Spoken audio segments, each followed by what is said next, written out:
प्रभु का अति पवित्र नाम का महिमा हो। प्रभूच्या अति पवित्र नावाचा गौरव असो।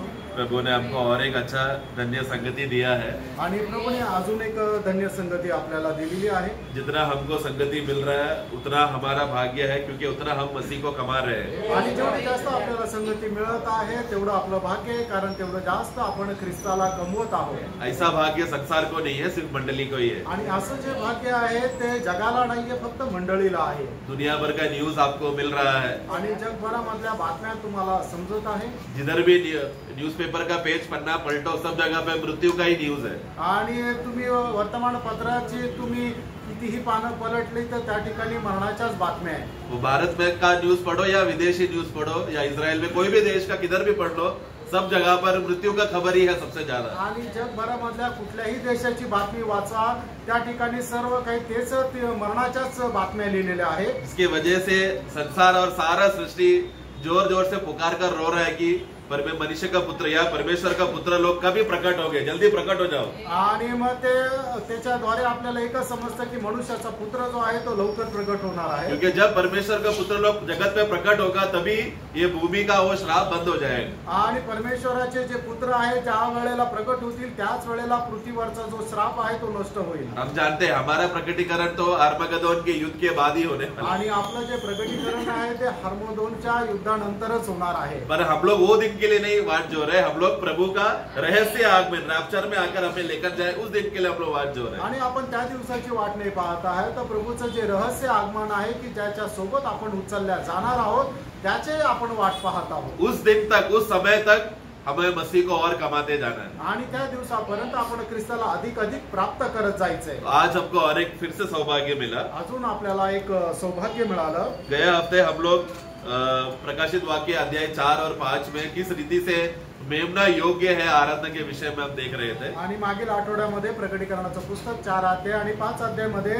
कोकरा कशा प्रकारे आराधनासाठी योग्य हे आपण पाहत होतो। आज हम लोग वही 2 अध्याय के द्वारा किस रीति से आराधना होता है या सही आराधना किस रीति है उसको हम देखेंगे। आणि त्याच 2 अध्यायाच्या द्वारे ती खरी आराधना कशा प्रकारे होते हे आपण पाहणार आहोत। मैं जब ये प्रकाशित वाक्य पुस्तक में पढ़ रहा था आणि प्रकटीकरणाच्या पुस्तकाच्या द्वारे मी ज्या वेळेला वाचन करत होतो, हम देखते हैं कि आराधना किस रीति से आराधना करने के लिए जो कैसा करना चाहिए करके वो सही रीति से स्वर्गदूत लोग एक एक जगह पर एक एक अध्याय पर बता रहे हैं। आणि आराधना कशा प्रकारे करायला पाहिजे ते स्वर्गदूत जे आहे ते एक एक ठिकाणी सांगत आहे। तो सबसे पहले बार जो आराधना के लिए जो शुरुआत जब वो लोग करते समय में वो हम लोग अध्याय 4 में हम देखते समय में वाक्य 8 में हम पढ़ते हैं। प्रकटीकरण 4 अध्याय त्याचं 8 वचन, चारों प्राणी के 6 पंख है, हाँ।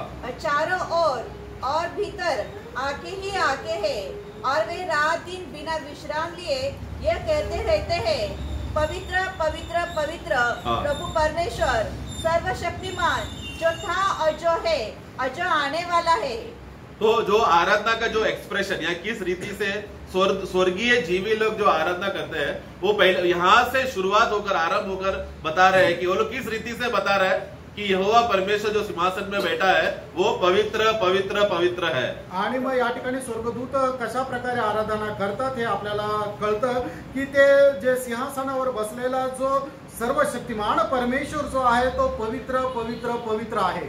ये आराधना यहाँ पर जो इस अध्याय में जो बताया हुआ आराधना स्वर्गीय जीवियों के लिए नया बात नहीं है, ये लोग पहले से ही करते आ रहे इसी ये फॉर्मेट में। आणि या ठिकाणी करणारी स्वर्गदूत जी आराधना आहे ती नवीन प्रकारची आराधना त्यांच्या करता नाहीये, कारण का की अशा प्रकारची आराधना ते पहिल्यापासून करत आलेले आहे। और हम जानते हैं यशायाह का पुस्तक में अध्याय 6 का 3 में पढ़ते समय में आणि यशायाह त्याचा 6 अध्याय त्याच्या 3 वचनामध्ये आपण वाचतो, वहां पर कौन सा एंगल है, यशायाह नीचे से ऊपर की ओर देख रहा है और सिर्फ सब प्रकार के जीवियों को नहीं देखा, सिर्फ साराफिम को वहां पर देखकर उन लोग यही आराधना यही बोली वहां पर बोल रहे हैं। आणि त्या ठिकाणी यशायाह जो आहे तो खालून वर पाहत आहे आणि फक्त त्याने सराफीम यांना बघितलं आणि ते आराधना करताना बघितलं। वो लोग भी क्या कह रहे हैं आणि ते सुद्धा काय म्हणत आहे, एक दूसरे से पुकार पुकार कर कह रहे एक दूसरे से पुकार पुकार कर कह रहे हैं, सेनाओं का यहोवा हाँ। पवित्र पवित्र पवित्र है, हाँ। सारी पृथ्वी उसके तेज से भरपूर बस बस बस यहोवा परमेश्वर जो है पवित्र पवित्र पवित्र,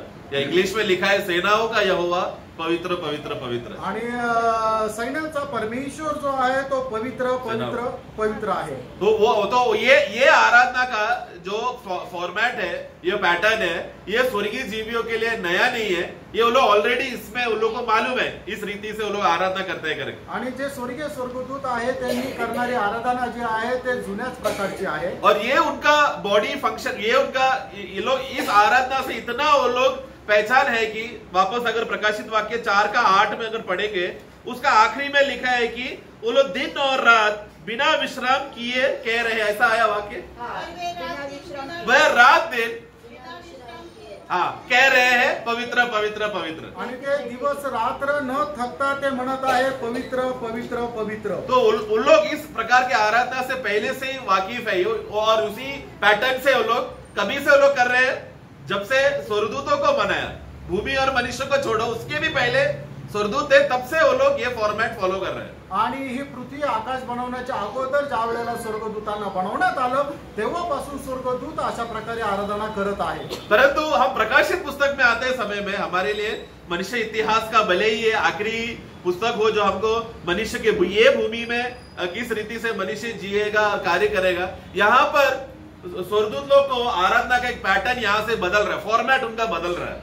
आणि प्रकटीकरणाच्या पुस्तकामध्ये स्वर्गदूतांचा जो आराधना करण्याची जी रीत आहे, जी पद्धत आहे ती बदलत आहे. और उसको हम लोग वाक्य 11 से पढ़ेंगे तो वही 4:11 में वहां पर देखो. हाँ पढ़ना. हे हमारे प्रभु हाँ और परमेश्वर, हाँ तू ही महिमा और आदर और सामर्थ्य के योग्य है. हाँ क्योंकि तू ही ने सब वस्तुएं सृजी. हाँ और वे तेरी ही इच्छा से थी. हाँ और सृजी गई. देखो, तो यहाँ पर अभी परमेश्वर जो सृष्टि करता है, उस सृष्टिकर्ता का योग्यता में को जोड़कर वो लोग आराधना कर रहे हैं. आणि जो सृष्टिकर्ता परमेश्वर आहे त्याची जी योग्यता आहे ते योग्यता प्रदर्शित करत या ठिकाणी ते स्वर्गदूत आराधना करत आहे. उसके पहले तक वो लोग पवित्र पवित्र पवित्र बोलकर वो लोग आराधना करते थे. आणि त्याच्या अगोदर परमेश्वराचा गौरव करत की तो पवित्र पवित्र पवित्र आहे असं म्हणत आराधना करत. हम लोग जब इब्रानी भाषा में पवित्र का शब्द को जब हम लोग वो शब्द को हम लोग पढ़ते हैं, आणि हिब्री भाषेमध्ये पवित्र हा शब्द ज्या वेळेला आपण बघतो उसका 2 अर्थ वहां पर बोला गया है. आणि त्या ठिकाणी 2 अर्थ सांगितले. एक है कि ये जो जिस व्यक्ति को बोलेगा कि तू पवित्र है, उसका मतलब ये है कि ये सबसे अलग है. आणि मग एका व्यक्तीला ज्या वेळेला म्हटलं जातं की तू पवित्र आहे, याचा अर्थ हा होतो की तो सगळ्यात वेगळा आहे. मतलब आपके समान और कोई नहीं, आणि तुझ्या समान दुसरं कोणी नाही, आपका जैसा कोई नहीं, आणि तुझ्या समान दुसरं कोणी आपका नाही, क्वालिटी और गुणों का जैसा और कोई नहीं. आणि तुझे जे गुणधर्म आहे ती गुणवत्ता आहे त्याच्या समान दुसरा कोणी नाही. इसके लिए आप ऐसा यूनिक हो, आप सबसे अलग हो, इसलिए हम आपसे अलग है. आणि तू सगळ्यांपेक्षा भिन्न आहे आणि म्हणूनच आम्ही इतरांपेक्षा वेगळे आहोत. हाँ, क्योंकि आप सबसे अलग हो. हम आपके उपस्थिति में आप इतना यूनिक होने की वजह से सारा फिल्म लोग वहां पर यशायाह का पुस्तक 6:3 में देखो, वो लोग किसको देखकर वो लोग आराधना किया. वो वाक्य वो पढ़ा, ध्यान से पढ़ा आपने. 6:3 पढ़ना. यशायाह 6:3 वचन. हाँ, एक दूसरे आराधना किसका हो रहा है? जो सिंहासन में बैठा है. लेकिन किसको देखकर आराधना कर रहे हैं? एक दूसरे को देखकर. क्यों वो लोग सिंहासन की ओर क्यों नहीं देख पा रहे? क्यों? क्योंकि आप एक सबसे यूनिक और सबसे पवित्र जीवी है. हम आपको देख भी नहीं सकते, हम अलग हो जाएंगे, हम हट जाएंगे, आप वहीं पर रहना. आणि परमेश्वर इतका पवित्र आहे की त्याला कोणी पाहू शकत नाहीये. म्हणूनच स्वर्गदूत जे आहे त्याला न पाहता आपसामध्ये बघत परमेश्वराची आराधना करत आहे. वो ये बात को जब यशायाह ने देखा, उसका नीचे वाक्य को पढ़ते समय में यशायाह बोलता है, हाय मैं मर जाऊंगा क्योंकि मैंने परमेश्वर को देख लिया, मेरा मृत्यु पक्का. क्योंकि मैंने एक ऐसा शक्तिशाली सच्चा परमेश्वर को देख लिया जो ऐसा पवित्र है, उनके सामने मैं कुछ भी नहीं हूं. मेरा एक ही स्थान है कि मैं मर जाऊं. आणि मग यशा त्याच्या खाली अशा प्रकारे म्हणतोय की मी सर्वशक्तिमान परमेश्वराला बघितलं आणि त्याच्या सोबत मी एकदम निकृष्ट असा दास आहे, आता मी मरणार. दूसरा अर्थ यह है कि आपके नजदीक कोई नहीं आ सकता. You are unapproachable. आणि मग तुझ्या जवळ कोणी येऊ शकत नाही. वो शब्द मिलने के लिए हम एक वाक्य पढ़ेंगे. 1 तिमोथी, हमने ये वाक्य बहुत बार पढ़े हैं. तुम एक ऐसा 6:16 पहिलं तिमोथेला पत्र 6:16 वचन. और अमरता केवल उसी की है. हाँ. और वह अगम्य ज्योति में. हाँ, ये अगम्य ज्योति मराठी में पढ़ना. आणि कोणी पाहू शकत नाही. हाँ, कोई कोई देख नहीं सकता, मतलब उस स्तर पर, उस जगह पर कोई पहुंच नहीं सकता, देख नहीं सकता. ऐसा एक अर्थ है पवित्र. आणि त्या ठिकाणी कोणी पोहोचू पण शकत नाही आणि त्याला कोणी पाहू पण शकत नाही, अशा प्रकारे त्याचा अर्थ निघतो. मैं जब ये चित्र को देख रहा था यहाँ पर ऐसा ये वाला, आणि ज्या वेळेला मी हे चित्र पाहत होतो, आपने देखा सिंहासन के नीचे कलर है ना, येलो कलर दिया है, आणि सिंहासनाच्या खाली पिवळा रंग दिलाय, लेकिन बाकी जीवियों के नीचे येलो कलर क्यों नहीं है? आणि इतर जे 24 प्राचीन आहे त्यांच्या खाली तो पिवळा रंग का नाहीये? वो लोग का अलग रंग है, काला दिया यहाँ पर एग्जाम समझने के लिए, बट काला रंग है. और परमेश्वर अकेला ज्योति में कलर है और बाकी काला रंग है. एक्चुअली दूसरा कलर आना चाहिए, बट ठीक है, चित्र समझने के लिए हम समझ रहे हैं खाली. आणि फक्त चित्र समजण्याकरता दिलेलं आहे की परमेश्वर ज्या ठिकाणी राहतो त्या ठिकाणी वेगळा रंग आहे आणि 24 प्राचीन ज्या ठिकाणी राहतात त्याच्या खाली वेगळा रंग आहे. ये पूरा स्तर स्वर्गीय भाग है, आणि हा संपूर्ण भाग जो आहे तो स्वर्गीय आहे. लेकिन ये स्वर्ग में भी सबसे श्रेष्ठ और सबसे अलग भाग है. आणि ज्या ठिकाणी जेव्हा परमेश्वर राहतो तो सर्वश्रेष्ठ आणि सर्वात जास्त पवित्र भाग आहे. ये अलग स्तर है एक्चुअली, ये स्वर्गीय स्तर का स्तर नहीं है, ये अलग स्तर है, अलग फ्लोर है, अलग दुनिया है.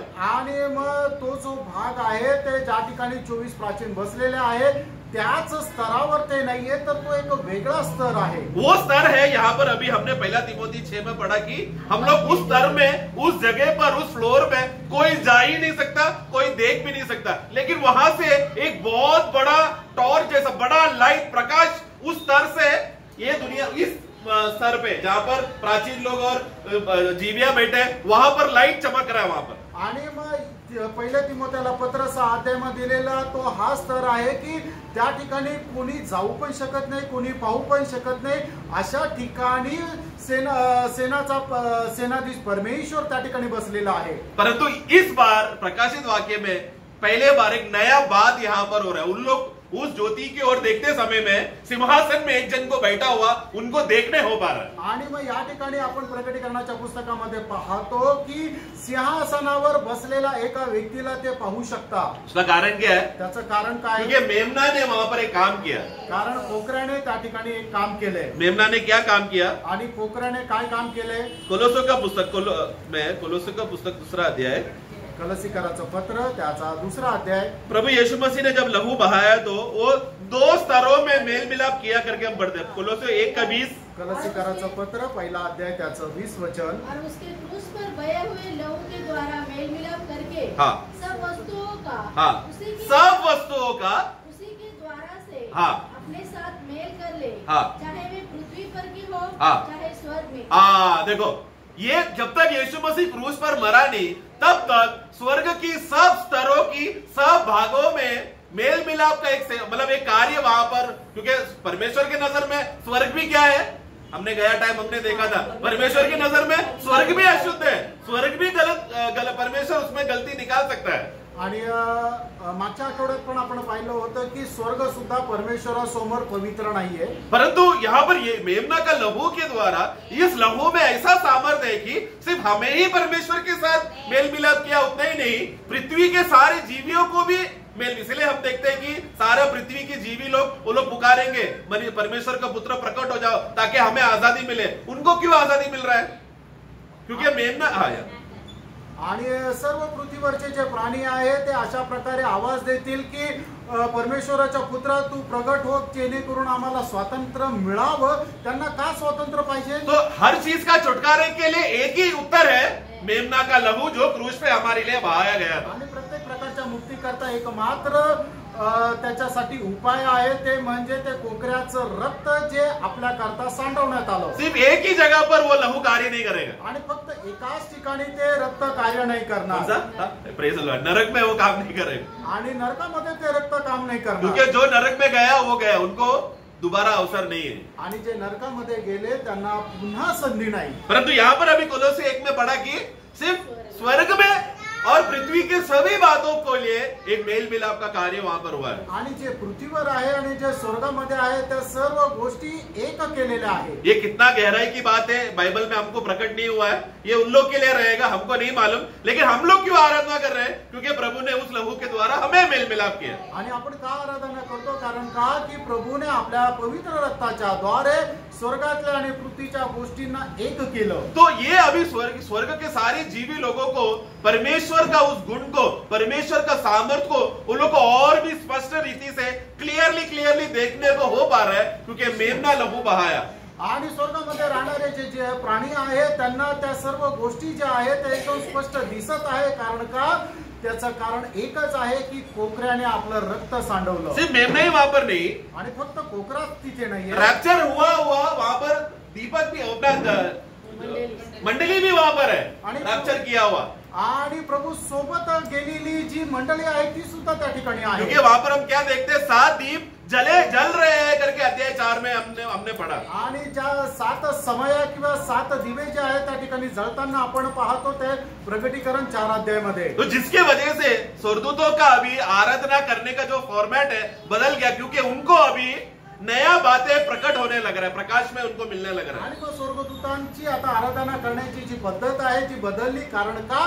की त्यांना नवीन नवीन गोष्टी ज्या आहेत त्या दिसू लागल्या। तो लहू का सामर्थ्य इतना बड़ा है कि वो जहां हम जानते हैं लहू कहां पर जाके छिड़का गया था, यीशु मसीह का लहू, आणि प्रभू येशू ख्रिस्ताचं रक्त जे आहे ते कुठे जाऊन शिंपडण्यात आलं? उसका इब्रानियों का पुस्तक अध्याय 9 में, आणि इब्रिकरांचं पत्र त्याचा 9 अध्याय उसका 23 पढ़ना, त्याचं 23 वचन वाचा। अवश्य है देखो ये अवश्य है कि स्वर्ग में की वस्तुओं के प्रतिरूप हाँ। इन बलिदानों के द्वारा शुद्ध किए जाए। हाँ। पर स्वर्ग में की वस्तुएं स्वयं इनसे उत्तम बलिदानों के द्वारा शुद्ध की जाती। हाँ, और उसका 24 भी। हाँ, क्योंकि मसीह ने उस हाथ के बनाए हुए पवित्र स्थान में हाँ। जो सच्चे पवित्र स्थान का नमूना ने प्रवेश नहीं किया, हाँ। पर स्वर्ग ही में प्रवेश किया। हाँ, तो स्वर्ग में जब प्रवेश करते समय में स्वर्ग की बातों को भी शुद्ध करने के लिए प्रभु वहां पर स्वर्ग में पहुंचा, लेकिन स्वर्ग की बातों से भी बड़ी बात है यीशु मसीह का लहू। आणि स्वर्गाच्या गोष्टी सुद्धा पवित्र करण्याकरता प्रभू येशू ख्रिस्ताने स्वर्गामध्ये प्रवेश केला। पण स्वर्गापेक्षाही श्रेष्ठ आहे ते म्हणजे प्रभू येशू ख्रिस्त। देखो ये यीशु मसीह का लहू, ये यीशु जब बोलते समय में ये मनुष्य यीशु का बात कर रहा है। परमेश्वर यीशु के विषय में वो ऑलरेडी परमेश्वर है, लेकिन यीशु जब गया वो लहू लेकर गया, वो मनुष्य के रूप में वो जाकर ये सारा कार्य कर रहा है। आणि मग ज्या वेळेला येशू या शब्दाचा प्रयोग केला जातो ते मनुष्यत्व येशू जो होता त्याच्या संबंधाने तो शब्द प्रयोग केला जातो। पण मग ज्या वेळेला आपण प्रभू येशू म्हणून ज्या वेळेला शब्द प्रयोग करतो तो प्रभू येशू ख्रिस्ताच्या ईश्वरत्वाला प्रकट करत आपण तो शब्द प्रयोग करतो। तो उस मनुष्य यीशु ने क्या किया, उस लहू के द्वारा हमें प्रतिनिधित्व करते हुए हमें वहां पर स्वर्गीय स्तर में पहुंचाने के लिए अभी भी मनुष्य रूप में पिता के दाहिने ओर बैठा है।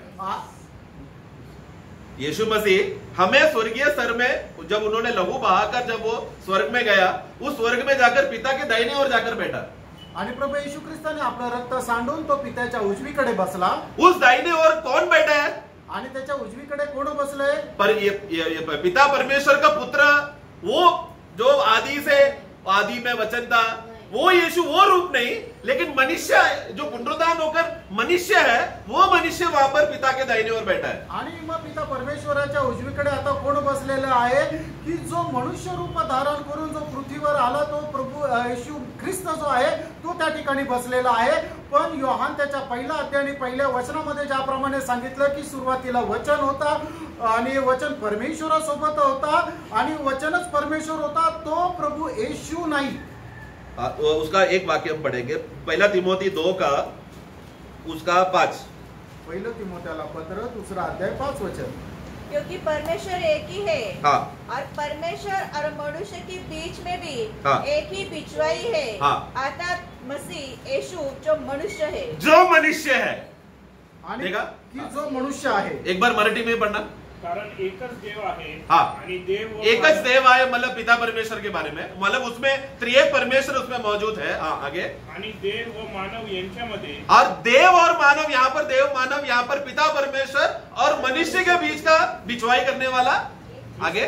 हाँ। विश्व येशू हाँ। हा मनुष्य एकच मध्यस्थ। हाँ, मनुष्य परमेश्वर जो पिता परमेश्वर है और मनुष्य के बीच में बिछवाई कर कर जोड़ने वाला परमेश्वर यीशु नहीं, वो परमेश्वर है उसी में, लेकिन वो अपने आप को किस रीति से आयडेंटिफाई करके बता रहा है, मैं मनुष्य रूप में हूं. आणि मग परमेश्वर आणि मनुष्य या दोघांना एकत्र आणणारा एकच जो आहे मध्यस्थ, तो म्हणजे येशू ख्रिस्त की जो मनुष्य आहे. परमेश्वर में लहू है क्या? परमेश्वरामध्ये रक्त आहे का? हाँ करके जवाब नहीं है. नहीं है, जल्दी जवाब देना है इसमें. हाँ नहीं है. नाहीये. यहाँ पर हम क्या देखते हैं, मेमना का लहू बह रहा है क्या? आणि या ठिकाणी आपण काय पाहतो, त्या कोकऱ्याचं रक्त येत आहे का? वध किया हुआ मेमना, मतलब वहां पर लहू बह रहा है. वध किया हुआ मेमना मतलब लहू के साथ बहने वाला, मतलब ये चित्र ईश्वर यीशु नहीं बोल रहा है, मनुष्य यीशु के बारे में बोल रहा है. आणि हे जे चित्रण आहे ते ईश्वरीय येशू ख्रिस्त संबंधाने नाही, तर मनुष्य रीतीचा जो येशू ख्रिस्त आहे त्याच्या संबंधाने आहे. यूहन्ना ने क्या कहा, देखो सारा पापों को उठा ले जाने वाला परमेश्वर का मेमना. आणि योहानाने काय म्हटलं की पहा, आज साऱ्या जगाचं पाप हरण करणारा परमेश्वराचा कोकरा. मतलब वो यीशु को देखकर कह रहा है. आणि तो येशू ख्रिस्ताला पाहत म्हणत आहे. तो वो मेमना को लहू बहाकर बताना पड़ेगा कि मैं स्वर्ग की बातों को और पृथ्वी की बातों को मेल करा दिया है. आणि मग त्या कोकऱ्याला रक्त सांडून या गोष्टी प्रकट करावं लागेल की ज्या स्वर्गाच्या आणि पृथ्वीच्या गोष्टी आहेत त्यांना मी एक केलं. जिसकी वजह से क्या हो गया, जो जो जीवी अभी आराधना करेंगे उनका अभी आराधना का रीति बदलने वाला है अभी. आणि जे जे प्राणी मग आता आराधना करतील त्यांची आराधनाची पद्धत आता बदलणार आहे. कितना भाग्य अवस्था है ना. आणि किती भाग्य अवस्था आहे. उसमें सेंटर कौन है, कलीसिया. आणि त्याच्यामध्ये कोण मध्यभागी कोण आहे, तर मंडळी आहे. क्योंकि जिधर मसीह है वहां पर उसका मंडली साथ में रहेगा. आणि जिथं ख्रिस्त आहे त्याच्या सोबत त्याची मंडळी राहील. तो ये इस अवस्थे को हमें समझना है कि अभी तक जो कभी भी बदलावट हुआ, जो स्वर्गीय जीवी लोग या स्वर्गदूत लोग, सभी जीवीय लोग कितने सालों से, करोड़ों सालों से एक ही रीति से आराधना कर रहे थे, तू पवित्र पवित्र पवित्र, हम आपके पास नहीं आ सकते क्योंकि आप अगम्य ज्योति में हैं, हम आपकी ओर देख भी नहीं सकते. इतना मतलब उन लोगों को आदत हो गया वैसा कर करके. लेकिन मेल मिलाप की वजह से, कार्य करने, लहू बहाने की वजह से उनका आराधना का बदलावट आ गया. आणि मग करोडो करोडो वर्षापासून स्वर्गदूत ज्या प्रकारे आराधना करत होते परमेश्वराची, की जो सेनाधीश परमेश्वर पवित्र पवित्र पवित्र आहे अशी आराधना करत असताना प्रभू येशू ख्रिस्ताने आपल्या पवित्र रक्ताच्या द्वारे पृथ्वीच्या आणि स्वर्गाच्या ज्या गोष्टी आहेत त्या एक केल्या. त्याच्यामुळे ते स्वर्गदूत जे आहे ते आता सिंहासनावर बसलेल्या परमेश्वराला पाहू शकतात. म्हणून आता ते आराधना करण्याची जी पद्धत आहे ती पद्धत आता त्यांची बदलली. आणि मग त्या पद्धतीमध्ये सेनाधीश परमेश्वराचे जे काही गुणधर्म आहे आणि तो किती शक्तिमान आहे आणि तोच सर्व काही सामर्थ्यवान आहे या गोष्टीला प्रकट करत ते आता आराधना करत आहे. पुराने नियम में भी इतना ये बात का प्रकटीकरण इतना स्पष्ट खुलकर प्रकट हुआ नहीं था. क्यों? क्योंकि मेमना तभी तक वध नहीं हुआ, यीशु मसीह आकर मरा नहीं. आणि जुन्या करारामध्ये अशा प्रकारे या सर्व गोष्टी ज्या आहेत ते एवढ्या चांगल्या प्रकारे स्पष्टीकरण दिलेलं नव्हतं. कारण का, तोपर्यंत कोकरा वधिलेला नव्हता. परंतु नया नियम एक ऐसा सौभाग्य अवस्था स्तर में हम लोग जी रहे हैं क्योंकि हमें प्रभु यीशु मसीह का उस लहू बहाने की वजह से, उनका और मरकर पुनरुद्धान होने की वजह से हमको मिला हुआ एक नया रीति से जो हम लोग आराधना करना चाहिए, उस बात का प्रकटीकरण हमको मिला. आणि प्रभू येशू ख्रिस्ताने रक्त सांडवल्याच्या द्वारे आपल्याला एक नवीन प्रकारची आराधना शिकण्याची संधी मिळाली. जिसकी ये बात प्रभु ऑलरेडी जब शमरिया स्त्री से बात करते समय में उसका एक झलक वहां पर दिया था. आणि शिमरोनी स्त्री सोबत बोलत असताना प्रभु येशू ख्रिस्ताने त्या ठिकाणी एक छोटीशी झलक दिली होती. मैं वो वाक्य नहीं ले रहा, लेकिन आप लोग को मालूम है कि प्रभु कहता है कि अभी समय आने वाला है और देखो आ रहा है कि मनुष्य अभी क्या करेगा, आत्मा और सच्चाई से पिता परमेश्वर की आराधना करेगा. आणि मग त्या ठिकाणी प्रभूने काय म्हटलं की आता वेळ येत आहे, मी तो म्हणतो आलेला आहे की जे परमेश्वराचे भक्त आहे ते आत्म्याने आणि खरेपणाने परमेश्वराची आराधना करतील. और प्रभु आखिरी बार जब चेलों के साथ वो लॉर्ड सफर में आखिरी बार वो भोज करते समय में, वो लोग फैसोन का पर्व मनाते समय में प्रभु आखिरी में कटोरा लेकर कहा, ये नया नियम का वाचा है जो मेरा लहू तुम लोगों के लिए बहाया जाएगा। आणि वरंडानाच्या सणाच्या दिवशी ज्या वेळेला प्रभू मेजामध्ये प्रभू सहभागी होत होता त्यावेळेला त्याने तो द्राक्षरसाचा प्याला घेऊन असं म्हटलं की हे माझे रक्त आहे, हे माझे नवीन कराराचं रक्त आहे। हाँ, ये नया नहीं तो लहू जब दिया यीशु मसीह जब लहू क्रूस में जब बहाया वो क्या हो गया, वहां से एक नया रीत शुरू हुआ, नया युग शुरू हो गया, नया नियम शुरू हो गया। आणि मग प्रभू येशू ख्रिस्ताने आपलं रक्त त्या वधस्तंभावर सांडवल्याच्या द्वारे नवीन पर्वाला सुरुवात झाली। तो वो सिर्फ पृथ्वी पर गिरा उतना ही नहीं, वो लहू भी कहां पर भी गया, काम आया, स्वर्ग के स्तर में भी काम है, जिसकी वजह से स्वर्गदूत लोग जो एक समय से एक रीत के हिसाब से या एक ही रीति से जो आराधना कर रहा था, अब उनमें भी बदलावट आ गया। आणि मग त्या रक्ताच्या द्वारे फक्त पृथ्वीवरच फरक पडला असं नाही, तर प्रभू येशू ख्रिस्त ते रक्त घेऊन स्वर्गामध्ये सुद्धा गेला आणि स्वर्गामध्ये सुद्धा त्याचा फरक पडला। तो फरक असा होता की स्वर्गदूत अगोदर ज्या प्रकारे आराधना करत होते, आता त्यांची आराधनाची पद्धत बदलली। लेकिन मैं ये बात समझता हूं, ये मेरा एक समझ है, मैं गलत भी हो सकता हूं, स्वर्गीय जीवियों को तभी भी सही रीति से आराधना का स्तर उन लोगों को तभी भी मालूम नहीं था, उनको किसी ने आकर सिखाया है। आणि जे स्वर्गाचे जीवी आहेत त्यांना सुद्धा आराधना करण्याची जी योग्य पद्धती त्यांना माहित नव्हती, कोणी येऊन त्यांना ती शिकवली। वहां पर एक वाक्य ऐसा हो सकता है क्या करके एक बात हम पहले पढ़ेंगे, प्रकाशित वाक्य, ये वो वाक्य नहीं है, मैं वाक्य लूंगा आगे, बस एक बेस समझने के लिए प्रकाशित वाक्य 14 अध्याय में वाक्य 3 पढ़ना, आप लोगों को ये भाग मालूम है। प्रकटीकरण 14 अध्याय 3 वचन। वे सिंहासन के सामने और चारों प्राणियों और प्राचीनों के सामने हाँ। एक नया गीत गा रहे थे। हाँ। उन 1,44,000 जनों को छोड़, हाँ। जो पृथ्वी पर से मोल लिए गए थे, हाँ।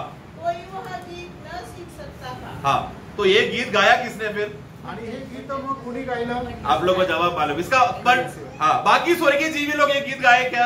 आणि इतर जे स्वर्गामध्ये राहणारे जीवी प्राणी होते त्यांनी हे गीत गायलं का? तो देखो, मतलब स्वर्गीय जीवियों में सीखने की क्षमता, मतलब उनमें उतना सामर्थ्य नहीं है, उनको अभी भी कुछ बातें सीखना है। आणि जे स्वर्गामध्ये राहणारे प्राणी आहेत त्यांना अजूनही काही गोष्टी शिकायच्या आहेत, परंतु यहाँ पर 1,44,000 ने ये गीत को सीखा आणि 1,44,000 लोकांनी हे गीत शिकलं। तो एक बेस समझ गए कि ऐसा मुमकिन है कि स्वर्गीय जीवियों को किसी ने सिखाया है। आणि असं होऊ शकतं की जे स्वर्गामध्ये राहणारे जीवी आहेत त्यांना हे गीत त्यांना शिकवलं। और जवाब भी हमको मालूम है, वो मंडली ने ही सिखाया है। आणि उत्तरे आपल्याला माहित आहे की ते मंडळीने शिकवलं। मतलब मंडली ने सिखाया, मतलब आज से तुम लोग ऐसा करना वैसा सिखाया, वो अर्थ में नहीं। आणि तुम्ही आता अशा पद्धतीने करा अशा प्रकारे नाही शिकवलं। उनको सबसे पहला बात, स्वर्गदूत लोग ऑलरेडी मनुष्य के द्वारा जो दुनिया भर में सुसमाचार फैला हुआ है, उस सुसमाचार के बारे में ऑलरेडी स्वर्गदूत का हृदय में एक आग्रह है, वो क्या है उनको जानने का आग्रह है।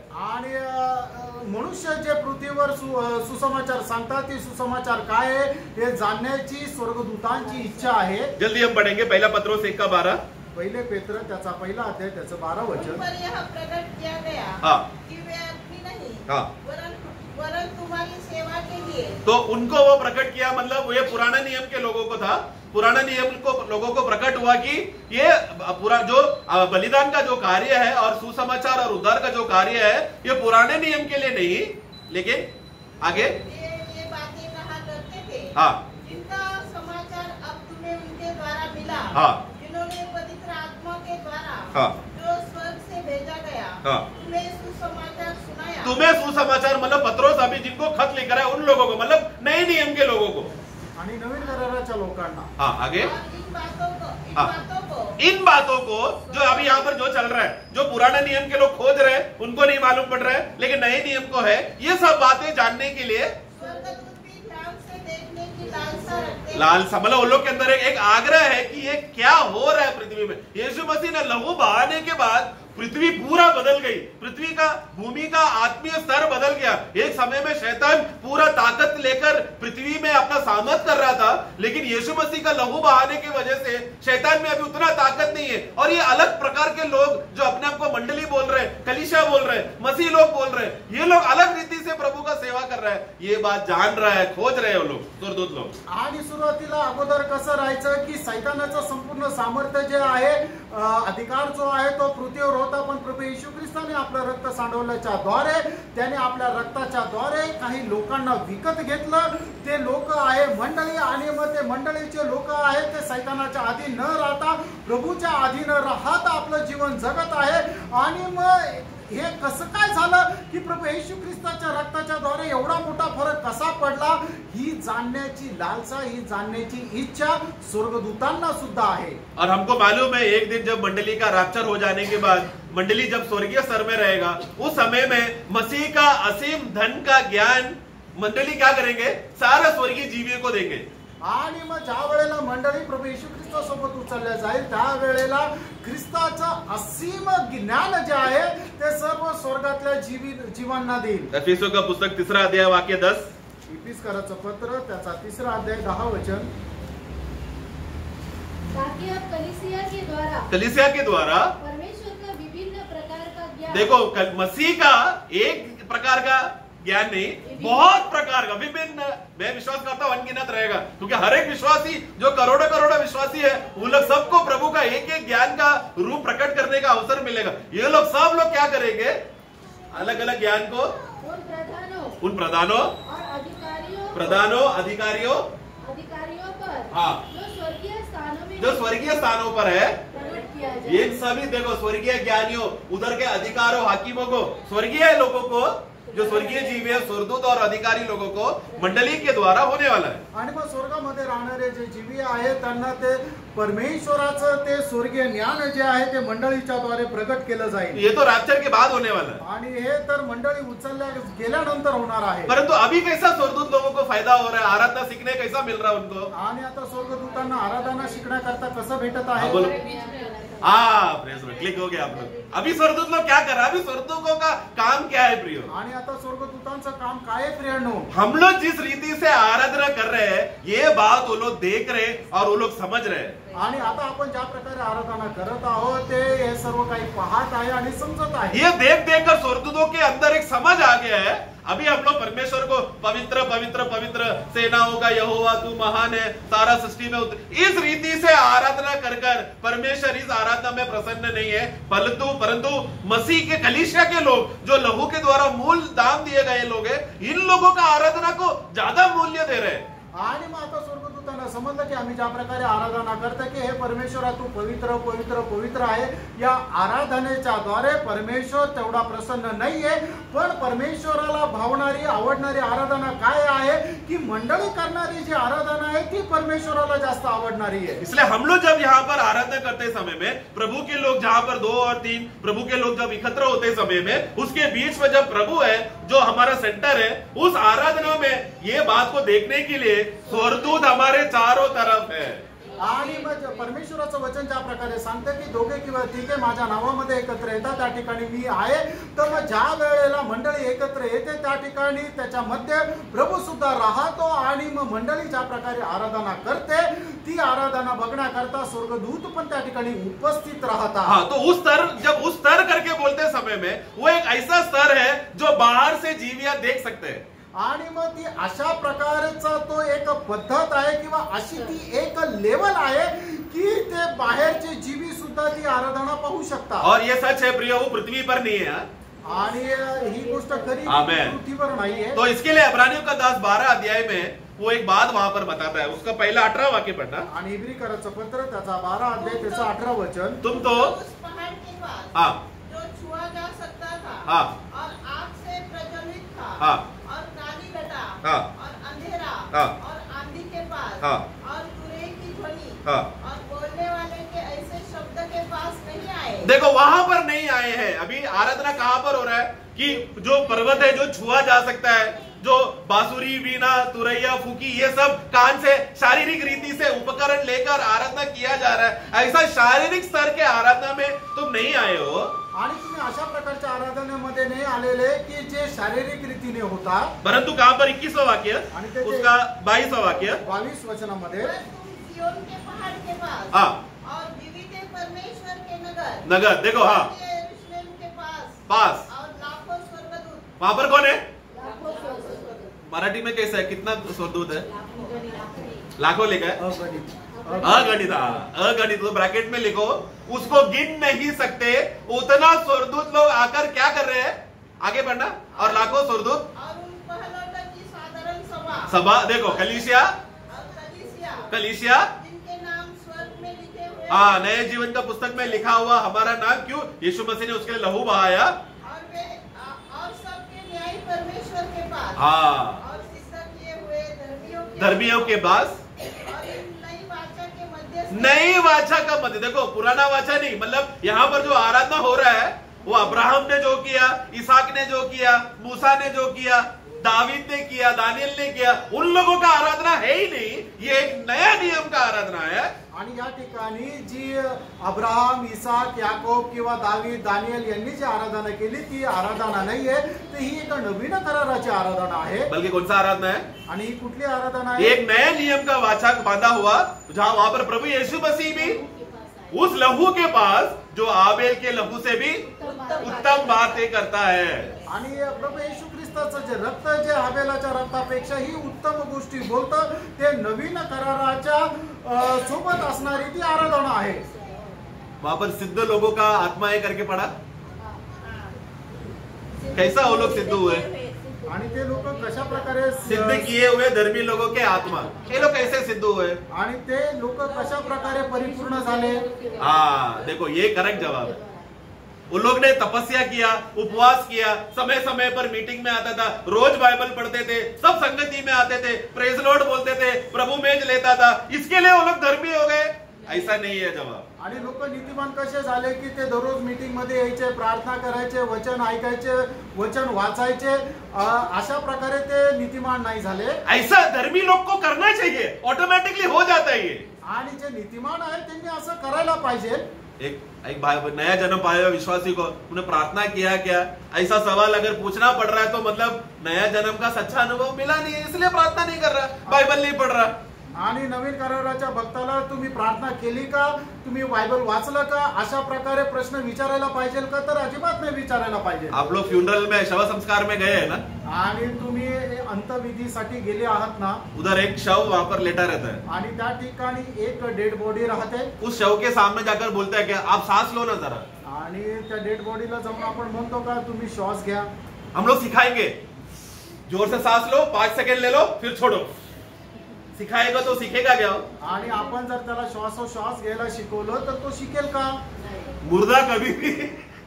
मुर्दे लोग कभी भी परमेश्वर का आराधना नहीं कर सकता, क्योंकि वो एक मरा हुआ स्तर है। आणि जे मेलेले लोक आहेत ते कधी परमेश्वराची आराधना करू शकत नाहीये, कारण की ते मृत आहे। आत्मा में नया जन्म पाए हुए विश्वासी लोग, आत्मा उनके अंदर ज्वल कर, हम लोग गया हफ्ता ज्वलन के बारे में हमने देखा, वो ज्वलन क्या करता है, हमें परमेश्वर की उपस्थिति में एक पवित्र जीवन जीने के लिए वो आत्मा हमें मजबूर करता है। आणि मग ज्याचा नवा जन्म झालेला आहे त्याला पवित्र आत्मा प्राप्त झालेला आहे, आणि तो पवित्र आत्मा प्राप्त झाल्यानंतर खूप ज्वलनशील राहून तो प्रभूची आराधना करतो, प्रार्थना करतो। वो लोग प्रभु के लिए ज्वलन से सवेरे उठेंगे, प्रार्थना करेंगे, बाइबल पढ़ेंगे, सेवा करेंगे, सब प्रकार का एक ज्वलन मन एक अपने आप जल रहे। क्यों? क्योंकि जिंदा परमेश्वर उनके अंदर आया है, कोई मूर्ति नहीं आया। आणि ते आत्म्यामध्ये ज्वलनशील राहून सकाळी पहाटे उठतील, ते बायबल वाचतील, प्रार्थना करतील आणि सर्व ते पवित्र काम करतील, कारण का की एक आत्मा त्यांच्यामध्ये आलेला आहे। लेकिन आज दुर्भाग्य से आज जो हम लोग दुनिया में जो लोग जो अपने आप को मंडली बोल के कलीसिया करके जो बोल रहे हैं, उनका अवस्था और उनका आराधना देखा जाए तो वैसा नहीं है जैसा वचन के अनुसार होना चाहिए। आणि नामदारी मंडळीची आराधना तशी नाहीये जशी वचनामध्ये दिलेली आहे। और बहुत दुख लगता है, उनको कितना भी सत्य बताने के बावजूद भी उन लोगों को वो सत्य मानने को इच्छा नहीं होता। आणि खूप दुःख वाटतं त्यांना, कितीही सत्य सांगितलं तरी ते सत्य पालन करायला किंवा स्वीकारायला ते तयार नाही होत। क्योंकि प्रभु ने उनको जिस स्तर में रखा है, जिस स्तर में लाया गया है, उस स्तर का बोध उनको नहीं है। आणि प्रभूने ज्या ठिकाणी आणलेला आहे, ज्या पातळीवर त्यांना ठेवलेलं आहे, त्याची जाणीव त्यांना नाहीये। वो स्तर का बोध अगर हमें मालूम पड़ गया प्रियो, हम सब वो रिवाज को छोड़कर सच्चा आत्मिक आराधना करेंगे। आणि त्यांना कुठे ठेवलेलं आहे हे त्यांना जर समजलं तर निश्चितच मग ते आत्म्यामध्ये राहून प्रभूची आराधना करतील। क्योंकि वचन स्पष्ट रीति से लिखा है कि शरीर में मन लगाना मृत्यु है, शरीर का रिवाज मृत्यु है। आणि देवाच्या वचनामध्ये एकदम स्पष्ट लिहिलेलं आहे, रोम त्याचा 8 अध्याय त्याच्या 6 वचनामध्ये की देहाचं चिंतन हे मरण आहे। और उसी रीति से शारीरिक उपकरणों का मदद लेकर जब आराधना करते हैं, वो तभी भी मृत्यु का स्तर में ही है। भले वो व्यक्ति नया जीवन पाया होगा, लेकिन वो स्तर शारीरिक होने की वजह से उसका आराधना भी शारीरिक स्तर में है। आणि मग ते शारीरिक कुठल्या प्रकारची उपकरणं घेऊन जर आराधना करत असेल तर ते सुद्धा अजूनही शारीरिक आहे. एक बार में एक भाई से तर्क मतलब विषय जब बात करते समय में सबसे कॉमन जो लोग वचन लेते हैं, ऐसा क्या आप बोल रहे हैं, दावीद ने तो सब उपकरण लेकर आराधना किया था ना. आणि एकदा एका भावाशी मी बोलत असताना त्यांनी मला असं म्हटलं की तुम्ही असं का म्हणता की दाविदाने तर सर्व प्रकारचे वाद्य घेऊन आराधना केली होती ना. पहला इतिहास का पुस्तक में जब पढ़ते समय में मेरे ख्याल से अध्याय 14 रहेगा, उसका 15 अध्याय में पहला इतिहास 15 अध्याय इतिहास 15 अध्याय उसका 16वां वाक्य में पहले बार वहां पर दाऊद ये म्यूजिकल मतलब उपकरणों को लेकर लोगों को एकत्र कर नियुक्त करता है वहां पर. आणि 16 वचनामध्ये पाहतो की या उपकरणाच्या द्वारे लोकांना त्या ठिकाणी बोलून नियुक्त करतो. पढ़ना 16 का शुरुआत. प्रधान लेवियों को हाँ आज्ञा दी. हाँ कि वे अपने भाई गवायों को बाजे. बस वहां पर एक्चुअली गवाही दी है. वहां पर ऐसा आना चाहिए ही अपॉइंटेड था, उन्होंने नियुक्त किया वहां पर. आणि त्या ठिकाणी है? त्यांची नेमणूक केली. नियुक्त के लिए लिखा है, आया नहीं हिंदी में. हाँ नियुक्त किया, आणि त्यांना नेमणूक केली. ये पहले बार यहाँ पर हो रहा है. आणि हे पहिल्यांदा होत आहे. ये ओरिजिनल पैटर्न जो मूसा को दिया गया था उसमें नहीं था. आणि मोशेला ज्या प्रकारची पद्धत सांगण्यात आली होती ती पद्धत इथे नाहीये. दूसरी बात, आणि दुसरी गोष्ट उनके पास संदूक नहीं है तभी. आणि त्यावेळेला त्यांच्याकडे संदूक नव्हता. संदूक ने शत्रु फिलिस्ती लोगों ने वो संदूक लेकर भाग गया था. फिर वो इदुम ओबेद का जगह पर वो था, उस जगह से वो लोग वापस यरूशलेम के नगर की ओर वो संदूक को वापस लेकर आ रहा है. आणि फिलिस्ती लोकांनी तो परमेश्वराचा संदूक घेऊन गेले होते आणि तिथून मग पुन्हा त्या यरूशलेम मध्ये ते आणत होते. आप 13-14 अध्याय पढ़ेंगे तो बैकग्राउंड मिलेगा, समय जाकर पढ़ लेना. आणि 13 आणि 14 अध्याय जर वाचलं तर तुम्हाला त्याचं रूपरेषा भेटेल. तो 15वां अध्याय में वहां पर फिर दाऊद पहले बार क्या करता है, क्योंकि संदूक आ गया दाऊद के नगर जो यरूशलेम में वहां पर आ गया करके बोलते समय में वो वहां पर नियुक्त कर रहा है. आणि मग ज्या वेळेला संदूक त्या यरूशलेम मध्ये येतो त्या वेळेला दाऊद नियुक्ती करतो. उस नियुक्ति के बाद तभी भी मंदिर बना नहीं है. आणि तोपर्यंत मंदिर नाही बनलेलं. मंदिर कभी बना, आणि मंदिर केव्हा बनवलं, सोलोमन ने उसको बनाया. आणि सुलेमानने ते बनवलं. तो तभी सोलोमन जब मंदिर बनने के बाद दूसरा इतिहास 5वां अध्याय में, दुसरा इतिहास त्याच्या 5व्या अध्यायामध्ये उसका 12 और 13 सिर्फ 12 पढ़ लेना क्योंकि 12 वचन वाचा. और जितने लेवीय गायक थे हाँ वे सब के सब हाँ. अर्थात पुत्रों और भाइयों समेत हाँ. आसाफ, हेमान और यदुतुन हाँ सन के वस्त्र पहने हाँ. कान सारंगिया नाए लिए हुए हाँ. वेदी के पूर्व की ओर खड़े थे. हाँ ये बात याद रखना, कहां पर खड़े किया उनको, आणि त्यांना कुठं उभं केलं? वेदी के पूर्व में खड़ा किया. आणि वेदीच्या पूर्वेला. यहाँ पर आप टैबरनाकल देखो, इधर मिलाप वाला तब ये टैबरनाकल है पूरा. आणि हा जो निवास मंडप आहे ये सेम बात मंदिर जब बांधने के बाद यही रीत को पैटर्न को लोग ने फॉलो किया. आणि मंदिर बांधल्यानंतर त्यांनी हीच पद्धत अवलंबन केलं. मंदिर बनने के बाद ये जो कपड़े का जो दीवार है इसको वो लोग कपड़े का हटाकर वो लोग सचमुच बड़ा दीवार बनाए. आणि मग या ठिकाणी जी कापडाची एक भिंत तयार केली होती ती कापडाची भिंत बाजूला करून त्यांनी खरोखरची भिंत त्या ठिकाणी और उभारली. ये दीवार मेन था कि यहूदी लोगों को बताया जाता था कि जब तक ये दीवार खड़ा है, परमेश्वर का मंदिर अंदर सुरक्षित है, तुम लोग प्रभु के मंदिर के लोग हो, दीवार के बाहर के जितने भी हैं सब अशुद्ध लोग हैं, तुम लोग संसार से अलग हो, हम लोग दीवार के अंदर के खास लोग हैं. आणि मग ही भिंत काय दर्शवायची की या भिंतीच्या आतमध्ये राहणारे लोक हे परमेश्वराचे आहे आणि भिंतीच्या बाहेर राहणारे जे लोक आहे ते जगाचे किंवा सैतानाचे आहे. तो ये दीवार के जो अंदर का भाग, ये जो बाहर जो व्हाइट बैकग्राउंड दिख रहा है ना आपको, ये इसी को आंगन कहते हैं. आणि मग बाहेरचा जो भाग आहे त्याला अंगण म्हटलं जातं. इसके अंदर है पवित्र स्थान, ये जो अंदर प्रवेश करते हैं, आणि त्याच्या आतमध्ये आहे ते पवित्र स्थान आहे. और उसके भी अंदर है जहां से धुआं आ रहा है, अति पवित्र स्थान. आणि जो धूर दिसतोय त्याच्या एकदम खाली आहे ते अति पवित्र स्थान. धुआं मतलब एक्चुअली परमेश्वर आग से उतर कर आया है और परमेश्वर वहां पर बात कर रहा है. आणि तो धूर म्हणजे परमेश्वर अग्नीच्या द्वारे उतरून आलाय आणि त्या ठिकाणी बोलत आहे. वही हमने जो 5वां अध्याय में अभी पढ़ा, जैसे ये लोग ये रीति से आराधना कर रहे थे, आणि अशा प्रकारे ते लोक जसे आराधना करत होते. उसका 13 का आखिरी भाग पढ़ना, वही दूसरा इतिहास 5वां अध्याय, दुसरा इतिहास 5वां अध्याय 13 वचनाचा. हाँ वहां से वो भला है. वह भला है हाँ. और उसकी करुणा सदा की है. हाँ. तब यहोवा के भवन में बादल छा गया. हाँ देखो भवन में मतलब यहाँ पर अति पवित्र स्थान में बादल आया. आणि मग अति पवित्र स्थानावर मग ढग आले. हाँ और वे बादल के कारण याजक लोग सेवा टहल करने को खड़े न रह सके. हाँ क्योंकि यहोवा का तेज परमेश्वर के भवन में भर गया था. हाँ फिर अब ओके, तो क्यों है ऐसे टाइम में वो लोग ढोल वीणा ये सब बजा नहीं सकते? आणि अशा वेळेला ते कुठल्या प्रकारचे वाद्य का नाही वाजवू शकत? प्रभु उधर उतर आकर यहोवा परमेश्वर अभी कुछ बात बोलेगा, आणि परमेश्वर तिथं उतरून येईल आणि मग त्या ठिकाणी काही बोलणार आहे. उस समय में अगर किसी ने ढोल वीणा बजाया तो क्या होगा? उस ढोल वीणा में परमेश्वर का आवाज दब जाएगा. आणि मग त्या वेळेला कुणी जर वाद्य जर वाजवले तर मग त्या वाद्यामध्ये परमेश्वराचा आवाज इतर लोकांना ऐकू येणार नाही. ये भेद नए नियम के विश्वासी को बोलेगा तो नहीं, आराधना करते समय में परमेश्वर बात करता रहेगा, लेकिन 2 मिनट ताली नहीं मारा या ढोल नहीं बजाया तो हमको आराधना करने नहीं होगा. आणि नवीन कराराच्या विश्वासणाऱ्याला जर असं सांगितलं की जर आराधना करत राहू, परमेश्वर आपल्या अंतःकरणाशी बोलत राहील, पण जर आम्ही आराधना करत असताना टाळ्याने वाजवल्या आणि ढोलने जर वाजवलं तर आमची आराधना पूर्ण होणार नाही. प्रियो, उस समय में प्रभु बात करता रहेगा तो क्या होगा? आणि प्रियानो, त्यावेळेला प्रभु जर बोलत राहिला तर मग आज दुख की बात है कि नए नियम का आराधना का रीति में प्रभु जब हमसे बात करते समय में हमको बात करने नहीं हो पा रहा है. क्यों? क्योंकि उसका आवाज दब रहा है हमारे शारीरिक रीत रिवाज का आराधना की वजह से. आणि खूप दुःखाची गोष्ट आहे की नवीन करारामध्ये सुद्धा ज्या वेळेला परमेश्वर च्या उपस्थितीमध्ये येतो त्यावेळेला परमेश्वर आपल्याशी बोलतो, पण परमेश्वराचा आवाज आपल्यापर्यंत येत नाही. कारण का?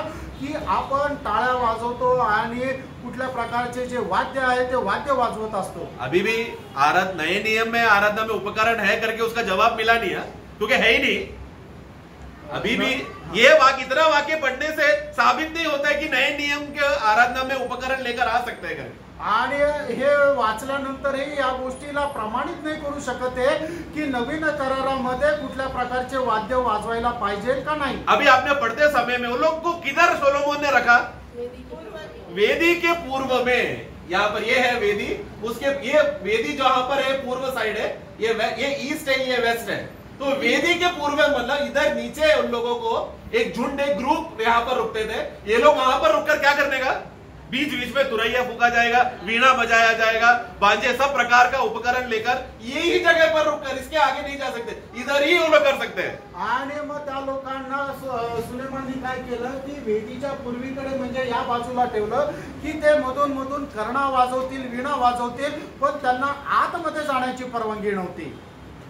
अभी हम नए नियम में हम लोग पहला पत्रोस 2:9 के हिसाब से जब हम पढ़ते हैं समय हमको वाक्य मालूम है, इसलिए ले रहा नहीं समय बचाने के लिए. प्रियो, नए नियम के लोग कौन है?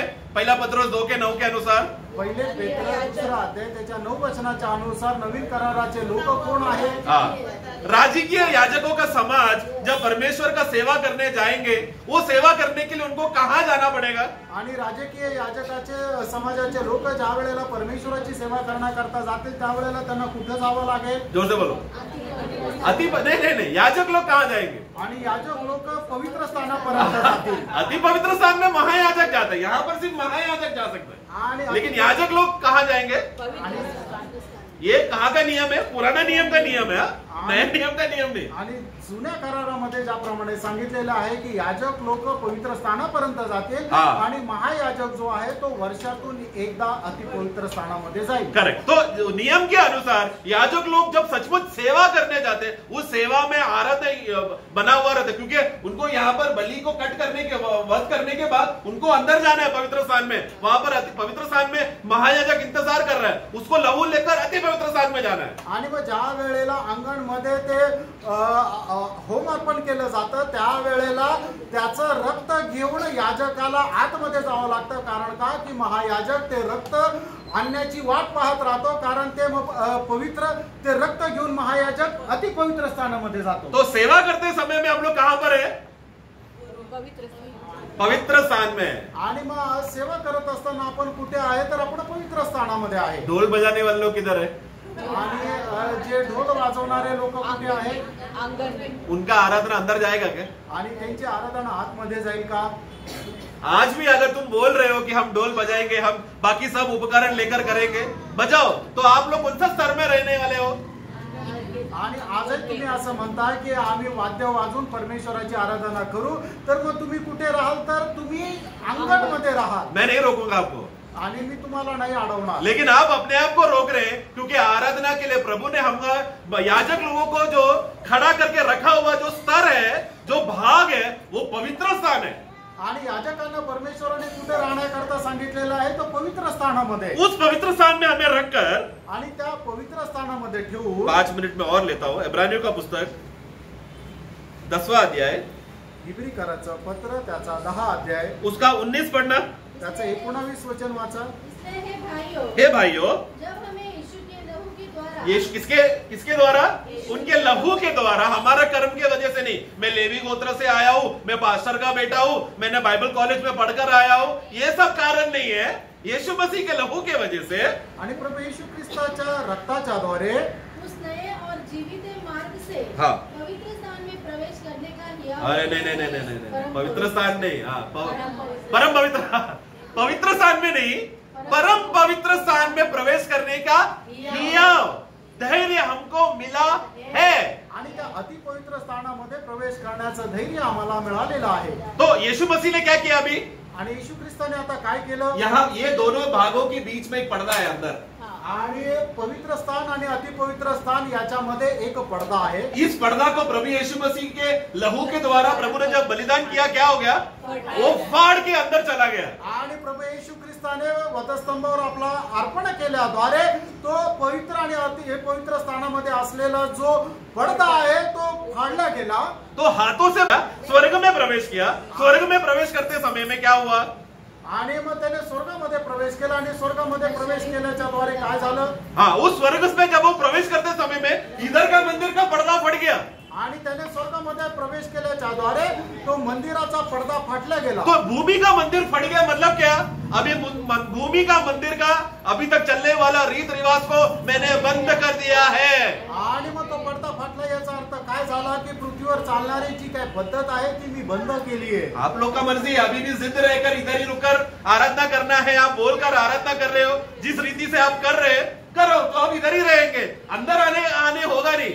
आणि मग ती तुमची इच्छा आहे की तुम्हाला जर कुठल्या प्रकारचे वाद्य वाजवत परमेश्वराची आराधना करायची आहे तर मग तुम्ही अंगणमध्ये राहूनच ती आराधना करा. पण जर तुम्ही वाद्य न वाजवता जर तुम्हाला आराधना करणार तरच तुम्ही त्या पवित्र स्थानामध्ये आणि अतिपवित्र स्थानामध्ये जाल. फटाक से 2-3 वाक्य जल्दी पढ़ेंगे. सब भजन संगीता में 98 का 5, स्तोत्र 98 त्याचं 5 वचन. वीणा बजाकर हाँ. यहोवा का भजन गाओ. हाँ. वीणा बजाकर भजन का स्वर सुनाओ. हाँ. कहाँ वो लेकर कहाँ तक आना है? बिना बजाते बजाते कहाँ तक आना है? ठीक है. 144 का 9. आणि स्तोत्र 149 त्याचं 9 वचन. 144 का 9. सॉरी, स्तोत्र हे 144. परमेश्वर हाँ. स्तोत्र 144 त्याचं 9 वचन. हे परमेश्वर, मैं तेरी स्तुति का नया गीत गाऊंगा. हाँ. मैं 10 तारी वाली सारंगी बजाकर हाँ. तेरा भजन गाऊंगा. हाँ, वो बजाते बजाते कहाँ तक आ सकता है? 147 का 7. आणि स्तोत्र 147 त्याचं 7 वचन. धन्यवाद करते हुए यहोवा का गीत गाओ. हाँ. वीणा बजाते हुए हाँ. हमारे परमेश्वर का भजन गाओ. 149 का 3. आणि स्तोत्र 149 त्याचं वे नाचते 3रं. हुए हाँ. उसकी स्तुति करे, हाँ, नाचते हुए. उसके नाम की स्तुति करे. हाँ, आगे और डफ और वीणा बजा डब और वीणा बजाकर. उसका भजन गाए. हाँ, लास्ट 150 का 3. स्तोत्र 150 त्याचं 3रं वचन. नरसिंगा फूकते हुए हाँ. उसकी स्तुति करो. हाँ. सारंगी और वीणा बजाते हुए उसकी स्तुति करो. हाँ, करते करते कहाँ तक आना है? इसके आगे जा सकते हैं? ये अभी हमने जो सोलोमोन का पहला दूसरा इतिहास में हमने जो सोलोमोन का भाग जो पढ़ा, वो लेवी लोगों को ये अधिकार दिया, साधारण लोगों को नहीं दिया. आणि दुसऱ्या इतिहासामध्ये आपण जे बघितलं होतं की त्या ठिकाणी वीणा वाजवण्याकरता तो अधिकार जो मिळालेला आहे ते साधारण लोकांना नाही तर ते लेवी लोकांना आहे. तो लेवी लोगों को जब ये अधिकार देते समय में तुम लोग उपकरण लेते आते ज्यादा तक लास्ट तक कहां तक तुम लोग आ सकते हो? आणि तुम्ही अशा प्रकारे वाद्य घेऊन तुम्ही जास्तीत जास्त फूटपर्यंत येऊ शकता. उसके आगे नहीं. आणि त्याच्या पुढे नाही. वही लिमिट है. आणि तीच तुम्हाला एक सीमा आहे. लेकिन हम लोग कहां पर है? उस समय में जाति लोग कहां पर खड़े रहते हैं? आणि त्यावेळेला जातीचे लोक ये जो रेखा है ना, ये पर्दा, इसके भी बाहर हम लोग इसके अंदर तो जा ही नहीं सकते। आणि आपण याच्यामध्ये तर जाऊ शकत नाही। और तभी जब भीड़ होएगा तो पहले बाकी गोत्र लोग घेरे रहते हैं, हम लोग को भीड़ के भी बाहर एकदम पीछे, ये लाइन के भी बाहर खड़े रहते हैं हम लोग, जो पुराने नियम के अन्य जाति लोग। आणि जुन्या करारामध्ये अन्य जातीचे लोक जे आहेत ते निवास मंडपाच्या बाहेर राहतील, अंगणाच्याही बाहेर राहतील। हाँ, तो ऐसा स्तर का अवस्थे से प्रभु ने क्या किया, हमें खींच के उठाकर सीधा पवित्र स्थान में लेकर आया। आणि अशा प्रकारच्या अवस्थेमध्ये असताना प्रभूने आपल्याला खेचून डायरेक्ट अति पवित्र स्थानामध्ये आणलं। ऐसे स्तर में आते समय में हमारा शारीरिक ज्ञान, हमारा शारीरिक रीति रिवाज, ऐसा करेगा तो चलेगा, वैसा करेगा तो चलेगा, ये सिस्टम करना चाहिए, वो सिस्टम करना चाहिए, वो यहाँ पर नहीं चलेगा, वो सिर्फ बाहर चलेगा। आंगन में जितना नाचा है नाच लो, अंदर आके आप नाच नहीं सकते। आणि मग आपण आपल्या बुद्धीने जर विचार केला की मी अशा प्रकारे वाद्य वाजवेल, अशा प्रकारे डफ वाजवेल, अशा प्रकारे विणा वाजवेल, मी अशा प्रकारे नाचेल, तुम्हाला जे नाचायचं ते नाचा, पण ते अंगणामध्ये तुम्ही पवित्र स्थानामध्ये प्रवेश नहीं करू शकत। प्रभु ने हमको आत्मा में आराधना करने बोलते समय में वो आराधना का अनुभव हमें सिर्फ वो पवित्र स्थान में ही हमको मिलता है। आणि आपण आत्म्यामध्ये आराधना करण्याचा अर्थ आपल्याला तो अनुभव फक्त पवित्र स्थानामध्येच भेटतो। पवित्र स्थान से अगर बाहर गया तो क्या होगा, आणि पवित्र स्थानाच्या बाहेर आपण जर गेलो तर काय होईल, वो व्यक्ति, वो विश्वासी शारीरिक हो जाएगा। आणि तो जो विश्वासू आहे तो शारीरिक, क्योंकि प्रभु ने याजकों को पवित्र स्थान का स्थान दिया है, आंगन नहीं। आणि प्रभूने जे याजक आहे त्यांना पवित्र स्थानामध्ये जाण्याची परवानगी दिलेली आहे, अंगणामध्ये राहण्याची नाही। हाँ, उसका एक वाक्य, पहला पत्रोस 2:5, पहिले पेत्र 2 अध्याय 5 वचन। तुम भी आप जीवित पत्थरों के समान, जीवित पत्थरों के समान आत्मिक घर बनते जा रहे एक हो, आत्मिक घर बनते जा रहे हो, जिससे याजकों का पवित्र समाज बनकर, देखो पवित्र समाज बनकर, पवित्र समाज कहां पर रुकेगा, पवित्र स्थान में रुकेगा। आणि जो पवित्र समाज आहे तो पवित्र हाँ, स्थानामध्ये पवित्र समाज बनकर ऐसे आत्मिक बलिदान चढ़ाओ, किस प्रकार का बलिदान, आत्मिक बलिदान चढ़ाओ, जो यीशु मसीह के द्वारा हाँ। परमेश्वर को ग्राह्य है। हाँ, परमेश्वर को भावने वाला, परमेश्वर को ग्रहण योग्य, स्वीकारा जाने वाला। अगर मतलब वो वचन कहता है कि जो पवित्र स्थान में रुककर प्रभु का सेवा करेगा वहीं पर ही प्रभु आराधना स्वीकारेगा, आंगन में रहकर प्रभु नहीं करेगा। आणि जो कोणी परमेश्वराची आराधना पवित्र स्थानामध्ये राहून करतो त्याचीच आराधना स्वीकारल्या जाईल, पण जो अंगणामध्ये राहून परमेश्वराची आराधना करतो त्याची आराधना स्वीकारण्यात येणार नाही। यहाँ पर प्रभु ने हमको खींच के लाया, आणि आपल्याला प्रभूने अति पवित्र स्थानामध्ये ओढून आणलं। यहाँ से हम लोग को इब्रानी को पुस्तक 19 में हम पढ़ते हैं, हमारे लिए एक जीवित है और एक नया मार्ग खोला है, कहां पर प्रवेश करने, अति पवित्र स्थान में प्रवेश करने। आणि परमेश्वराने आपल्या करता एक जिवंत आणि एक नवीन मार्ग उघडलेला आहे, तो कशा करता, तर आपण अति पवित्र स्थानामध्ये प्रवेश करण्याकरता। 2 मिनट बस ये चित्र को देखो, आणि हे चित्र बघा, ये चित्र देखकर बताओ अति पवित्र स्थान कौन सा रहेगा। आणि हे चित्र बघून सांगा की अति पवित्र स्थान कुठलं राहील। हाँ, अरे आप समझे नहीं क्या, येलो कलर, जहां पर मेमना रुका, क्योंकि परमेश्वर है, अति पवित्र स्थान में परमेश्वर है वहां पर, आणि अति पवित्र स्थानामध्ये परमेश्वर आहे, वहां पर मेमना है, मंडली है, आणि त्या ठिकाणी कोकरा पण आहे आणि मंडळी पण आहे। 24 प्राचीन है क्या उस स्तर में, आणि 24 प्राचीन आहे का त्या वो ठिकाणी, 4 जीवित जीविया है क्या, आणि ते 4 सराफी आहेत का, वो लोग आ सकते हैं क्या अंदर, आणि ते आतमध्ये येऊ वो लोग कैसा आते हैं, वो लोग इतना यहां तक भी कैसा आया, वो लोग पंख से मुंह छुपकर एक दूसरे को देखकर यहोवा परमेश्वर पवित्र पवित्र पवित्र बोलकर आ रहे। आणि मग तिने आपल्या पंखाने आपले डोळ्यावर ते पंख ठेवलेले आहे, आणि मग ते पवित्र पवित्र पवित्र म्हणत ते तिथपर्यंत आले। बोलने के लिए और भी बहुत है, बोलण्याकरता अजून खूप काही आहे, लेकिन समय यहाँ पर खत्म हो गया, इसलिए मैं यहाँ पर खत्म करता हूँ। आणि वेळ या ठिकाणी संपला म्हणून मी या ठिकाणी थांबत प्रभु आहे। का अगर इच्छा हो तो नेक्स्ट टाइम इसका थोड़ा कंटिन्यू करूंगा। आणि प्रभूची इच्छा जर असेल तर थोडंसं पुढे जाईल। तो प्रभु, तो ये सब बातें क्या चल रहा है करके स्वर्गदूत लोग देख रहे हैं। आणि या सर्व गोष्टी काय चालत आहे हे सर्व स्वर्गदूत पाहत आहे। आगे क्लास में हम देखेंगे कि स्वर्गदूत लोग किस रीति से कैसा कैसा उन लोग का आराधना में बदलावट आया। आणि पुढच्या क्लासमध्ये पाहू की स्वर्गदूतांच्या आराधनामध्ये कशा प्रकारे बदल झाले। अगर ऐसा है तो प्रियो, हमको कितना अधिक बदलना चाहिए। आणि असं जर आहे तर आपल्याला किती जास्त बदलायला पाहिजे. मंडली का आराधना में हम वो अपना शारीरिक ओपिनियन लेकर नहीं आ सकते प्रियो. आणि मंडळीमध्ये आराधना करण्याकरता आपलं शारीरिक अभिप्राय. मत घेऊन नाही येऊ शकत. हमारा कोई भी प्रकार का अभिप्राय, कोई भी अंडरस्टैंडिंग, पुराने नियम में ऐसा लिखा है ना, ऐसा क्यों नहीं कर सकते प्रियो? जो आत्मा में है वो ही आराधना कर सकते. आणि जे आत्म्यामध्ये आहे तेच परमेश्वराची आराधना करू शकते. प्रभु का दया है कि प्रभु ने नासिक मंडली को संभाले रखा है इस विषय में. आणि प्रभूची दया आहे की प्रभूने नाशिकच्या मंडळीला या विषयामध्ये सांभाळलंय. हम लोग प्रभु की उपस्थिति में प्रियो अपने आप को जांचना है, परखना है. इसलिए मेज लेते समय में भी हम परखते, जांचते कि आज मैं ग्रहण योग्य रीति से मेज ले रहा हूं कि नहीं करके, जैसा हम लोग परख रहे जांचते हैं उसी रीति से आराधना भी मेरा ऐसा हो रहा है कि नहीं, ये जांचना है. आणि ज्या वेळेला आपण मेजामध्ये सहभागी होतो त्यावेळेला आपण आपल्या स्वतःला पारखतो आणि पडताळतो आणि त्याच्यानंतर मेजामध्ये सहभागी होतो. त्याचप्रमाणे प्रभूची आराधना करताना सुद्धा आपण स्वतःला पारखायचंय, पडताळायचंय की मी जी आराधना करतो ती खरोखर परमेश्वराला ग्रहण योग्य आहे का. सच्चा आराधना करने के लिए प्रभु हम सबको सहायता करें. आणि खरी आराधना करण्याकरता प्रभू आपल्या सगळ्यांना सहाय्य हे करो. प्रभु यीशु मसीह आप जल्दी आओ. आणि हे प्रभू येशू तू लवकर ये. आमेन. आमेन.